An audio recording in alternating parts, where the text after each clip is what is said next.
What is it about the Negro? I mean, every other group that came as an immigrant somehow, not easily, but somehow got around it. Is it just the fact that Negroes are black? White America must see that no other ethnic group has been a slave on American soil. That is one thing that other immigrant groups haven't had to face.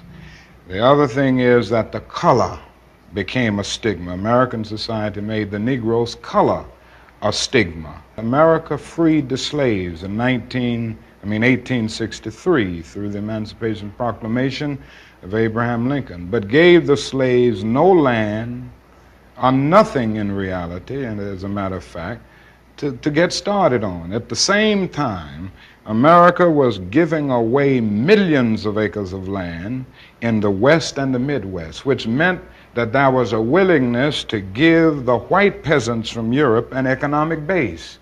And yet it refused to give its black peasants from Africa, who came here involuntarily in chains and had worked free for 244 years, any kind of economic base. And so emancipation for the Negro was really freedom to hunger. It was freedom to the winds and rains of heaven. It was freedom without food to eat or land to cultivate, and therefore it was freedom and famine at the same time.